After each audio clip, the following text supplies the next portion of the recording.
ராமேஸ்வரம் மீனவர்கள் 10 பேரை கைது செய்தது இலங்கை கடற்படை.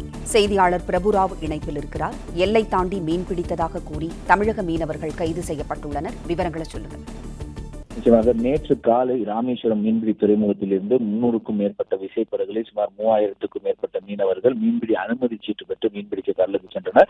மீனவர்கள் நேற்று இரவு சரியாக தனுஷ்கோடிக்கும் தலைமன்னாருக்கும் இடையே மீன்பிடித்துக் கொண்டிருக்கும் போது அப்பகுதியில் ரோடு ஈடுபட்ட இலங்கை கடற்படையினர் தங்கச்சி மடத்தைச் சேர்ந்த போர்பஸ் என்பவருக்கு சொந்தமான விசைப்படகையும் அதில் இருந்த 10 மீனவர்களையும் எல்லை தாண்டி மீன்பிடித்ததாக கைது செய்து தற்போது அவர்களை தலைமன்னார் கடற்படை முகாமிற்கு அழைத்துச் சென்றுள்ளனர். அவர்களிடம் முதற்கட்ட விசாரணையை முடித்துக் கொண்டு மீனவர்களை படகுடன் மன்னார் மீன்வளத்துறை அதிகாரிகளிடம் ஒப்படைக்கப்பட இருப்பதாக இலங்கை கடற்படையின் செய்தி தொடர்பாளர் தெரிவித்துள்ளார். நாளை மறுநாள் கிறிஸ்துமஸ் பண்டிகையை கொண்டாட இருக்கும் நிலையில் தற்போது இந்த மீனவர்கள் கைது செய்யப்பட்ட நிகழ்வு ராமேஸ்வரம் பாமன் தங்கச்சி மடம் மீது மீனவ மக்களிடையே பெரும் சோகத்தை ஏற்படுத்தியுள்ளது. பிளே ஸ்டோர் மற்றும் ஆப் ஸ்டோரில் இருந்து பாலிமர் செயலியை QR கோடு மூலம் பதிவிறக்கம் செய்யுங்கள். செய்திகளை உடனுக்குடன் பெறுங்கள்.